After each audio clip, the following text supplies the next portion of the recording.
Hello everyone, welcome to the channel. So it's me Akriti Singh, BSc Nursing graduate, currently working as a clinical instructor. So my dear student, year 2026 का nursing admission process start हो गया है. Application form and all आना start हो चुके हैं.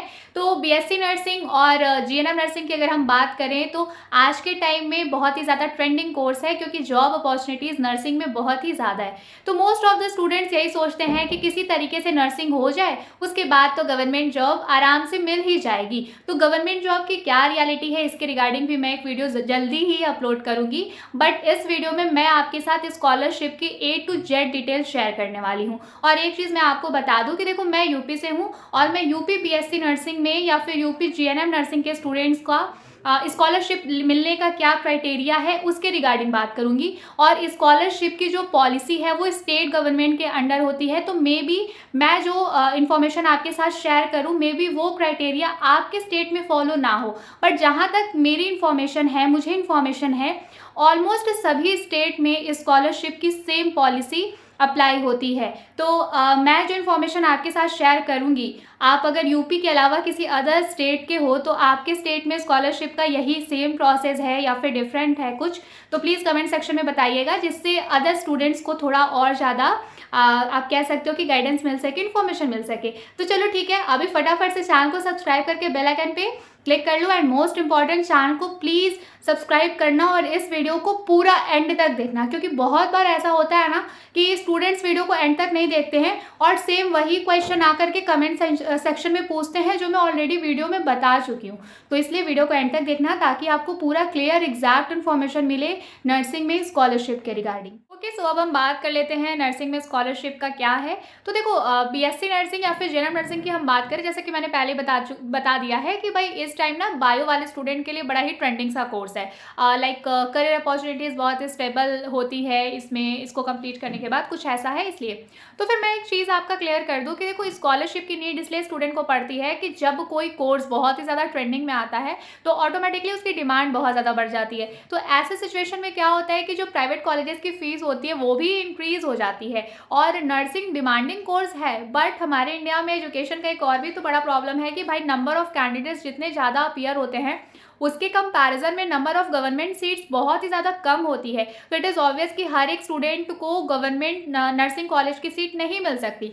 तो obvious सी बात है, स्टूडेंट कितने ड्रॉप लेंगे, एट लास्ट वो प्राइवेट कॉलेज ही चूज़ करना प्रेफर करते हैं. ठीक है, तो उस सिचुएशन में प्राइवेट कॉलेज चूज़ कर लेने से ही बात खत्म नहीं हो जाती. प्राइवेट कॉलेज चूज़ करने का मतलब कि आपके पास 7 से 8 लाख रुपए का बैलेंस होना चाहिए अगर आज के टाइम में, लाइक अगर आप ईयर 2026 में बीएससी नर्सिंग करना चाह रहे हो तो.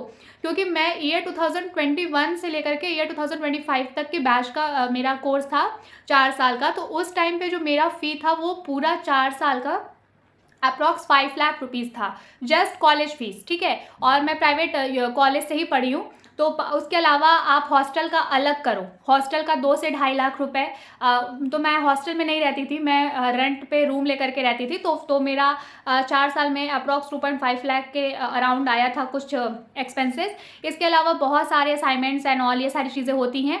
तो एक मिडिल क्लास फैमिली आपका जैसे कि एक्सटर्नल या फिर कह लो कि एक्स्ट्रा एक्सपेंसेस मैनेज कर सकती है, बट भाई 7 से 8 लाख रुपए की कॉलेज फीस मैनेज करने के बाद ये अदर एक्स्ट्रा एक्सपेंसेस मैनेज करना बड़ा मुश्किल हो जाता है. तो ऐसे सिचुएशन में स्टूडेंट सोचते हैं कि अगर किसी तरीके से ट्यूशन फ़ी अरेंज हो जाए तो फिर उसके बाद पेरेंट्स बाकी की चीज़ें तो मैनेज कर ही लेंगे.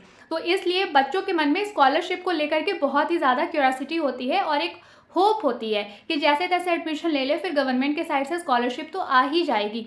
तो देखो, एक चीज़ मैं आपको बता दूं, गवर्नमेंट स्कॉलरशिप देती है बट पूरा स्कॉलरशिप नहीं मिलता है. और बहुत ही कम चांस होते हैं कि अगर आप बीएससी नर्सिंग कर रहे हो तो 4 साल में हर साल आपका स्कॉलरशिप आए, या फिर आप जीएनएम नर्सिंग कर रहे हो तो हर साल आपका स्कॉलरशिप आए. ऐसे होने के चांसेस बहुत ही कम होते हैं. इसके अलावा एक और प्रॉब्लम होती है कि जैसे मान लो आपकी फ़ीस है 1 साल की 1,20,000 रुपये. तो आपका जो ट्यूशन फीस है वो कॉलेज वाले कुछ 60,000 80,000 इतना ही दिखाएंगे, 1,20,000 रुपये पूरा नहीं होता है. तो कुछ ये सारे प्रॉब्लम्स आते हैं स्कॉलरशिप में. ठीक है, तो स्कॉलरशिप का क्या क्राइटेरिया है पूरा अच्छे से आप समझ लो. तो सपोज आप उत्तर प्रदेश के स्टूडेंट हो, आपने उत्तर प्रदेश के किसी भी प्राइवेट बीएससी नर्सिंग कॉलेज या फिर प्राइवेट जीएनएम नर्सिंग कॉलेज में एडमिशन लिया है। अब आप स्कॉलरशिप के बारे में सोच रहे हो, तो स्कॉलरशिप कैसे मिलेगा आपको, अब हम स्टेप बाय स्टेप ये सब चीज़ें समझ लेते हैं। तो अभी हम स्कॉलरशिप का step by step process discuss करते हैं। तो सपोज आपने ईयर 2026 में किसी प्राइवेट नर्सिंग कॉलेज में एडमिशन लिया है, और ये जो मैं स्कॉलरशिप का प्रोसेस बता रही हूँ, आप चाहे बीएससी नर्सिंग करो चाहे आप जीएनएम नर्सिंग करो, दोनों ही नर्सिंग के लिए सेम प्रोसेस है, ठीक है। तो फिर आप ऐसा मत सोचना कि मैं बीएससी नर्सिंग का अलग बनाऊँ या जीएनएम का अलग बनाऊँ, नर्सिंग तो नर्सिंग, ठीक है। तो फिर उसके बाद आपका ये है कि आपने जब एडमिशन लिया, तो मान लो आपका एप्लीकेशन फॉर्म अभी रिलीज़ हुआ है, मई जून तक आपका एग्ज़ाम, रिजल्ट, काउंसलिंग ये सब चलेगा। मान के चलो आपकी अगस्त या सितंबर से क्लासेस स्टार्ट हो रही हैं, ठीक है। तो ऑब्वियस सी बात है कि आपको पहला पेमेंट अपनी फ़ीस का करना होता है, ठीक है। तो एडमिशन के टाइम पे आपको गवर्नमेंट के साइड से कोई स्कॉलरशिप नहीं मिलता है। पहले आप एडमिशन ले लेंगे किसी भी कॉलेज में, वहाँ का जो भी फर्स्ट इंस्टॉलमेंट है वो आप अपना पे करोगे, ठीक है। मान लो आपने 1 लाख रुपये आपकी फ़ीस थी, आपने वो 1 लाख रुपये भर दिए कॉलेज को, ठीक है। फिर कहीं जा करके अक्टूबर, नवंबर या फिर मान के चलो कभी कभी सितंबर में भी स्कॉलरशिप का फॉर्म रिलीज़ होता है, ठीक है। तो सरकारी रिजल्ट, मैं उत्तर प्रदेश स्कॉलरशिप बता रही हूँ, सरकारी रिजल्ट पे स्कॉलरशिप का यूपी स्कॉलरशिप करके ऐसे एक फॉर्म आता है। तो जैसे ही लिंक एक्टिवेट होगी, आपको अपना स्कॉलरशिप का फॉर्म फिल करना पड़ता है। तो कभी कभी कॉलेज वाले ही बच्चों का स्कॉलरशिप फिल करते हैं, और कभी कभी स्टूडेंट अपना स्कॉलरशिप किसी भी साइबर कैफ़े से जो एप्लीकेशन फॉर्म है उसको फिल करा सकते हो। तो जब आप स्कॉलरशिप फिल करोगे तो उसके कुछ गाइडलाइंस होती हैं जो मैं आपको बता दूं। अगर आपको उत्तर प्रदेश गवर्नमेंट का स्कॉलरशिप क्लेम करना है, लाइक उत्तर प्रदेश गवर्नमेंट के साइड से आप स्कॉलरशिप चाहते हो, तो उसके लिए सबसे पहली चीज़ आपका डोमिसाइल उत्तर प्रदेश का होना चाहिए। लाइक आपका जो निवास प्रमाण पत्र है वो उत्तर प्रदेश का ही होना चाहिए। आपका 10th 12th उत्तर प्रदेश से कंप्लीट हुआ होना चाहिए। लाइक आप मान लो बिहार से हो, ठीक है। बहुत सारे बच्चों का ये डाउट भी आता है मेरे पास। सपोज़ आप बिहार से हो, आप बिहार के रहने वाले हो, क्लास 12 की पढ़ाई आपने बिहार से करी है, और अभी आप बीएससी नर्सिंग उत्तर प्रदेश में कर रहे हो या फिर जीएनएम नर्सिंग उत्तर प्रदेश में कर रहे हो, तो उत्तर प्रदेश का स्कॉलरशिप आप क्लेम नहीं कर सकते, क्योंकि आपके पास उत्तर प्रदेश का निवास प्रमाण पत्र नहीं है, ठीक है। बट अगर आप उत्तर प्रदेश के ही निवासी हो, आपका जो निवास प्रमाण पत्र है वो उत्तर प्रदेश का है, तो आप उत्तर प्रदेश की छात्र या छात्रा, ठीक है, आप उत्तर प्रदेश की छात्रा या छात्र, मतलब आप उत्तर प्रदेश के स्टूडेंट कंसीडर किए जाओगे, तो आप easily Uttar Pradesh scholarship form जब आएगा तो आप उसको अप्लाई कर सकते हो। तो सबसे पहला क्राइटेरिया यही है कि अगर आप उत्तर प्रदेश स्कॉलरशिप को क्लेम करना चाहते हो तो उत्तर प्रदेश का domicile certificate, that is Uttar Pradesh का निवास प्रमाण पत्र आपके पास होना चाहिए, ठीक है। तो सबसे पहला चीज़ ये। इसके अलावा आपका, जैसे आप किसी भी एडमिशन के लिए एडमिशन के लिए एप्लीकेशन फॉर्म फिल करते हो, उसी तरीके से स्कॉलरशिप का भी फॉर्म फिल होता है। जब आप एप्लीकेशन फॉर्म ओपन करोगे तो आपको स्टेप बाय स्टेप उस पर सारा, लाइक आपका identification data, result, attendance percentage, सारी चीज़ें उस पर 1 by 1 मेंशन होती जाएगी, ठीक है। तो फर्स्ट ईयर में आपने जब आप फॉर्म फिल करोगे तो उस टाइम पे आपका कितना परसेंट अटेंडेंस है, जो भी एग्ज़ाम हुआ है, ठीक है। मान लो आप अगर ऐसा सोच रहे हो कि आप जस्ट ईयर 2026 में एडमिशन लिए और ईयर 2026 में ही आप स्कॉलरशिप क्लेम कर दो, तो ये थोड़ा सा मुश्किल होता है। होता ये है कि अगर आप फर्स्ट ईयर फाइनल कर चुके हो तब जाकर के आप फर्स्ट ईयर के लिए अपनी फ़ीस क्लेम कर सकते हो, क्योंकि जब आप अप्लाई करते हो स्कॉलरशिप के लिए तो आपका प्रीवियस ईयर का रिज़ल्ट आपके पास होना चाहिए। जैसे कि आप मान लीजिए फर्स्ट ईयर में अप्लाई कर रहे हैं, तो फर्स्ट ईयर में 10th 12th का रिज़ल्ट, इसके अलावा आपने एडमिशन के टाइम पे जो भी फ़ीस वगैरह पे करी है, बोनाफाइड सर्टिफिकेट, आप जब ओपन करोगे तो उसमें सारी चीज़ें मांगेगा, तो ये सब चीज़ें आप मतलब अपलोड करके क्लेम कर सकते हो। तो फर्स्ट ईयर में जहाँ तक मेरा एक्सपीरियंस रहा है, स्कॉलरशिप आने का चांस थोड़ा सा कम रहता है, क्योंकि जब तक फर्स्ट ईयर का फाइनल एग्ज़ाम नहीं हुआ है तब तक आप रिज़ल्ट आपके पास कैसे रहेगा, ठीक है। लेकिन फिर भी जब भी स्कॉलरशिप का फॉर्म आए, अगर आपने नर्सिंग में एडमिशन ले लिया है तो मैं आपको यही सजेस्ट करूँगी कि अगर आपके पास उत्तर प्रदेश का डोमिसाइल सर्टिफिकेट है तो बिना कुछ सोचे स्कॉलरशिप का फॉर्म फिल कर देना। जो चीज़ें, जो डॉक्यूमेंट आपसे अपलोड करने के लिए कहा जाएगा वो डॉक्यूमेंट्स आप अपलोड करके स्कॉलरशिप का फॉर्म फिल कर देना। तो चलो आप सपोज़ आपके पास आपका डोमिसाइल सर्टिफिकेट है, आपके पास आपका रिज़ल्ट है, आपका अटेंडेंस परसेंटेज वगैरह सब कुछ है, मेंशन है, आपने अपना स्कॉलरशिप फिल कर दिया, ठीक है। उसके बाद वेरिफिकेशन प्रोसेस आप जिस कॉलेज के स्टूडेंट हो उसके साइड से होता है। तो हर एक कॉलेज में एक अकाउंटेंट ऑफिस होता है, एक अलग से एडमिन डिपार्टमेंट होता है जो स्टूडेंट्स का स्कॉलरशिप वगैरह देखते हैं, ठीक है। तो आप भी जब जिस भी कॉलेज में एडमिशन लोगे, अगर अलग से कोई एडमिनिस्ट्रेशन डिपार्टमेंट नहीं है तो आप वहाँ के फ़ी काउंटर पे जा कर के अगर बात करोगे, जो भी सर या मैम रहेंगे, जो भी आपके कॉलेज के अकाउंटेंट होंगे कि स्कॉलरशिप का मैम वेरिफिकेशन कराना है, तो आपका जब स्कॉलरशिप का फॉर्म फिल हो जाता है तो आपको प्रॉपर पूरी एक हार्ड कॉपी, जिसको हम कन्फर्मेशन पेज बोलते हैं, वो कन्फर्मेशन पेज मिलता है। वो कन्फर्मेशन पेज लेकर के आप जब कॉलेज में आओगे तो उसके बाद उस कन्फर्मेशन पेज को वेरीफाई करना और आगे का प्रोसेस कंप्लीट करने का जो काम होता है वो होता है आपके कॉलेज का, ठीक है, आपके कॉलेज का अकाउंटेंट डिपार्टमेंट का। तो आपके कॉलेज के अकाउंटेंट डिपार्टमेंट के साइड से जब सारी चीज़ें वेरीफाई करा दी जाती हैं कि हाँ लाइक ये स्टूडेंट हमारे ही कॉलेज में पढ़ता है, इस बच्चे का इतना परसेंट अटेंडेंस है, इस बच्चे की मेरिट इतनी थी, अगर वो फर्स्ट ईयर में है तो मतलब इतना नंबर पे इसका एडमिशन हुआ है, इसका मतलब जो जो चीज़ें एक कॉलेज के साइड से वेरीफाई करनी होती है, अटेंडेंस परसेंटेज, रिज़ल्ट, आप उसी कॉलेज के स्टूडेंट हो, आपने इतनी फ़ीस पे करी है, ये सब चीज़ें आपके कॉलेज के साइड से वेरीफाई कराया जाएगा। तो आपका काम है कि आप स्कॉलरशिप अप्लाई कर दिए, आपका जो कंफर्मेशन पेज हुआ है आया है स्क्रीन पे, उसका प्रिंट आउट निकाल करके ले जाके कॉलेज के अकाउंटेंट डिपार्टमेंट में सबमिट करना होता है।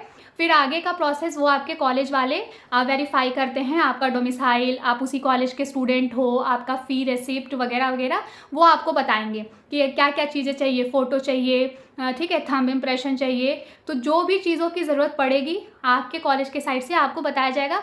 बट ये आपकी ड्यूटी है, आपकी रिस्पॉन्सिबिलिटी है कि जब आप स्कॉलरशिप फॉर्म फिल करोगे तो उसका हार्ड कॉपी लेकर के जाओगे आप अपने कॉलेज के अकाउंटेंट डिपार्टमेंट में, क्योंकि वेरिफिकेशन का जो काम होता है वो आपका कॉलेज ही कराता है।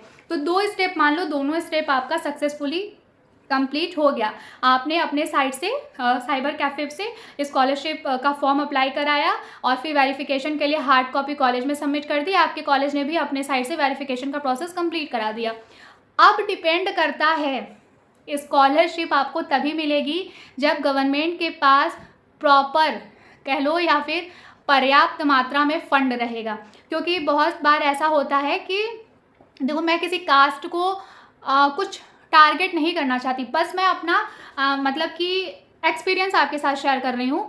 तो मतलब मैं जब नर्सिंग कॉलेज में थी तो मेरा तो एक भी बार स्कॉलरशिप नहीं आया, और जनरल कैटेगरी की जो मेरी 1-2 फ्रेंड्स थी उनका भी हाफ आया। मतलब मान लो अगर 1 लाख के आसपास फ़ीस है, कॉलेज के साइड से 60,000 बताया गया है, तो यही कुछ 40,000, 30,000, 20,000, 25,000 ऐसे ही स्कॉलरशिप आया। वहीं पे कुछ एससी कैटेगरी की स्टूडेंट मतलब थी, तो उन लोगों का 80,000, 85,000 कुछ इस तरीके से स्कॉलरशिप आया। तो मुझे नहीं पता कि इसमें कैटेगरी का भी कुछ रोल होता है या नहीं होता है, बट मैं आपको अपना एक्सपीरियंस बता दे रही हूँ। तो जनरल कैटेगरी के स्टूडेंट्स को मैंने अक्सर देखा है कि स्कॉलरशिप आना थोड़ा सा मुश्किल होता है, बट ओबीसी और एसटी एससी को यूजुअली स्कॉलरशिप मिल जाती है। और कभी कभी ऐसा भी होता है कि आप वेट कर रहे हो, सबका स्कॉलरशिप आ गया, आप अपना स्टेटस चेक करते रहोगे और एट लास्ट ऐसा भी लिख देता है कि लाइक मतलब स्कॉलरशिप अब नहीं दिया जा सकता इस साल क्योंकि फ़ंड ख़त्म हो गया है। तो अगर ऐसा कुछ हो गया तो आप समझ लो कि अगर ऐसा कुछ स्टेटस शो कर रहा है तो आप समझ लो कि स्कॉलरशिप अब इस बार आपको नहीं मिलेगी, अब आपको अगले बार मिलेगी। तो देखो, मैं कुछ टारगेट नहीं कर रही, बट मैं आपको एक रियलिटी बता रही हूँ। अगर आप जनरल कैटेगरी से बिलोंग कर रहे हो तो आप सिर्फ स्कॉलरशिप के भरोसे मत बैठे रहना। आप एजुकेशन लोन या फिर मतलब अपने पेरेंट्स से बोलना कि अगर वो आपको प्राइवेट कॉलेज में नर्सिंग करा रहे हैं तो अलग से कुछ पैसों का इंतज़ाम एज अ बैकअप प्लान करके रखें, क्योंकि स्कॉलरशिप आ जाएगी तो बहुत अच्छी बात है, बट अगर स्कॉलरशिप नहीं आ रही है, कुछ दिक्कत हो गया या फिर आपकी अटेंडेंस परसेंटेज कम हो गई या फिर आपका रिजल्ट में बैक लग गया, कुछ हो गया, तो उस केस में एटलीस्ट आपके पेरेंट्स अपने साइड का जो बैकअप प्लान रखें उससे आपकी फ़ी पे कर पाएँ। और इसके अलावा अगर आप एसटी एससी या फिर ओबीसी कैटेगरी से बिलोंग करते हो तो आप प्लीज़ स्कॉलरशिप अप्लाई करना, क्योंकि जो रिजर्वेशन वाली कैटेगरी है उसको स्कॉलरशिप मिलने के चांसेस बहुत ज़्यादा हाई होते हैं। तो भाई देखो, मेरे हिसाब से एक बार मैं अगर समराइज़ करूँ इस वीडियो को, तो उत्तर प्रदेश में स्टूडेंट बेसिस पे अगर आप अपना स्कॉलरशिप क्लेम करना चाहते हो, तो सबसे पहले जो क्राइटेरिया होती है ये कि आपको उत्तर प्रदेश का निवासी होना पड़ेगा। लाइक आपका जो डोमिसाइल सर्टिफिकेट है वो उत्तर प्रदेश का होना चाहिए। अगर आप किसी और स्टेट के हो, लाइक राजस्थान, महाराष्ट्र, बिहार, कहीं कहीं और के हो आप, और उत्तर प्रदेश में आकर के पढ़ाई कर रहे हो, तो ऐसे स्टूडेंट को स्कॉलरशिप उत्तर प्रदेश गवर्नमेंट के साइड से नहीं मिलेगा। दूसरी बात, अगर आपका अटेंडेंस परसेंटेज, जब आप स्कॉलरशिप फिल कर रहे हो तो उस टाइम पे अगर आपका अटेंडेंस परसेंटेज 75% से कम है, तो ऐसे स्टूडेंट्स को भी स्कॉलरशिप नहीं मिलेगा। तीसरी चीज़ कंफर्म नहीं है बट फिर भी मैं आपको बता दे रही हूँ, अगर आप जनरल कैटेगरी से बिलोंग कर रहे हो तो थोड़ा सा स्कॉलरशिप मिलने में आप मान के चलो कि 50-50 चांस है।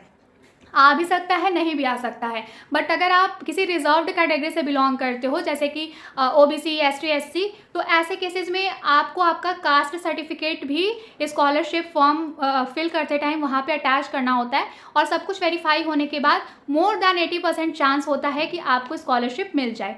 और इसके अलावा अगर आपका किसी सेमेस्टर में बैक लगा है या फिर अभी आपका रिजल्ट पेंडिंग है, तो ऐसे सिचुएशन में भी आप स्कॉलरशिप के लिए अप्लाई नहीं कर सकते हो। तो देखो, स्कॉलरशिप मिलेगा अच्छी बात है, बट मैं आपको यही बोलूँगी अपने एक्सपीरियंस के बेसिस पे कि आप कंप्लीटली स्कॉलरशिप पे डिपेंड मत रहना। स्कॉलरशिप को आप बैकअप प्लान रखो, बट स्कॉलरशिप के अलावा भी आप अपनी फ़ीस पहले से अरेंज रखो कि अगर आप प्राइवेट कॉलेज में नर्सिंग करने जा रहे हो तो आपके पास 7 से 8 लाख रुपए का बैकअप होना चाहिए, मतलब आपके पेरेंट्स के पास, ताकि आपका 4 साल का बीएससी नर्सिंग की फ़ीस स्मूथली पे हो सके, या फिर 3 साल की जीएनएम नर्सिंग का फीस स्मूथली पे हो सके। मान लो अगर आप जीएनएम कर रहे हो तो थोड़ा सा कम बजट में हो जाएगा, 5 से 6 लाख में। वहीं आप बीएससी नर्सिंग कर रहे हो तो 7 से 8 लाख रुपए में। तो स्कॉलरशिप मिलना पॉसिबल है, बट 100% स्कॉलरशिप पे डिपेंड रहना थोड़ी सी, आप कह सकते हो कि इररिस्पॉन्सिबिलिटी वाली एक्टिविटी हो जाएगी, क्योंकि स्कॉलरशिप 100% मिल जाए ऐसा श्योर नहीं है।